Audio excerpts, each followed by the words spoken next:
What's up, my friends? It is C-Threep here with a couple of tips on how to make your live shows a little bit more entertaining. The best part about making music is playing live shows. That's what I love most about music. And it's been a couple of years since I've been out of the game, probably 3.5 to 4 years since I've really been in the grind of playing lots of shows with a couple of the bands and stuff that I was in. And I wasn't really in any bands that became hugely successful, though the bands that I was in are still a thing. They're still around. They're still making music.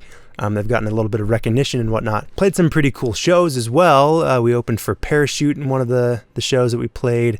Opened for Tyler Ward, if you know who that is. Another, he's a YouTuber musician. These are things that I learned over the course of 3 or 4 years of playing a lot of music and a lot of shows with these bands that I was in. So in no particular order, here are the tips. This first tip is a little bit more applicable to a band playing, with a drummer and guitarists and all of that.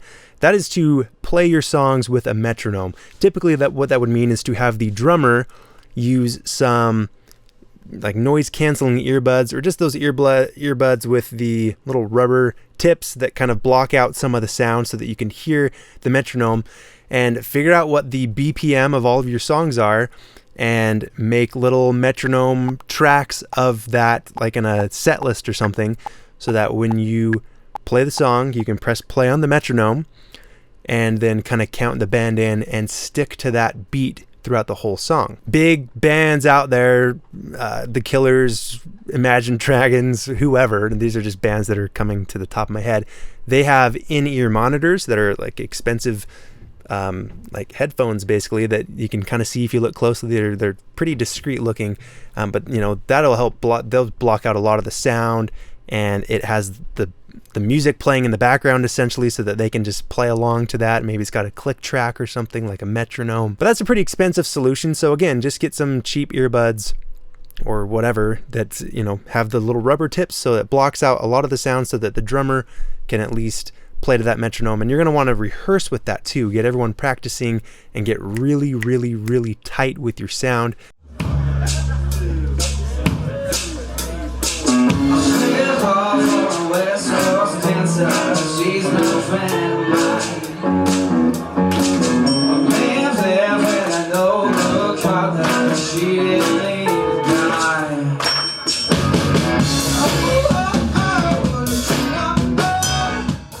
The next thing, this is a no-brainer, is you need to come up with a set list. That is the list of songs that you're going to play, and then rehearse that set list.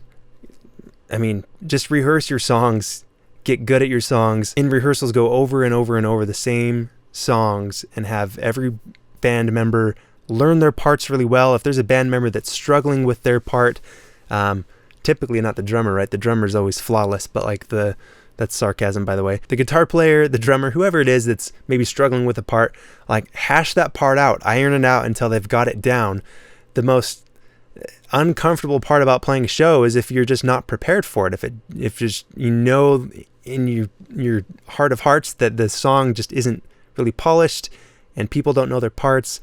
So take it seriously, rehearse your songs, and for the show itself, rehearse the set list so you know what songs you're actually playing, and print off a little piece of paper that has the names of the songs, or just write it out before the show starts. Write out the songs that you're going to be playing. That leads into the next tip is, with your songs, this is what makes for a much more entertaining live show, is to have transitions between the songs. And that's something that with some of the bands that I was in that we got better at as time went on, is that we started realizing that it was kind of lame to just play a song, the crowd claps, and the singer says, thank you so much. That's just lame. And then guitar player starts tuning again. The drummer starts playing some stupid little beat in between while the singer like shoots the breeze about something really stupid. And then you play the next song, and then you do that all over again. What we started doing was what a lot of professional bands do, is you come up with transitions between the songs. Maybe the first song, when that song ends, you go right into another song in some form or fashion. Say you have the guitar ringing out and the crowd's cheering, and instead of stopping the guitar from ringing out and then having all that silence, have it continue to ring out, and then the drummers on the back with their metronome, they're getting to the next click track, so they're getting to the correct metronome for the upcoming song, and then the drummer immediately clicks everybody in on the hi-hats or on the sticks, and then you go right into the next song, something like that. Or you can come up with cool little, if your audience kind of knows your songs, come up with a cool little transition where you play some little jam or something in between the songs that leads up to the next song. So they don't quite know what song you're playing next. They just hear something new and like, oh, what is this? And then you come out with some other cool song that they all know and like. Have planned time where the singer has planned time where they're going to talk. Like the song ends, they say thank you or whatever, and then they shoot the breeze with the crowd, or they talk about the album that you just came out with or something, where it's kind of scripted. Like it's not, yeah, they can shoot the breeze, talk about whatever, but it's a planned moment where, hey, everyone playing an instrument is going to tune their guitars, and during that little downtime of awkwardness, that is when the singer is going to talk for a little while. The point is people are coming to watch your music, and so they want to watch your live performance. They don't want to just sit around in between songs twiddling their thumbs and just waiting for the headliner band to come on. And the last thing that I wanted to share was, and this is absolutely the most important thing, if you want to have an entertaining show, you want people to enjoy listening to your music, number one thing is you need to make music that's enjoyable to listen to. You got to make good music, right? And that's it. Bye.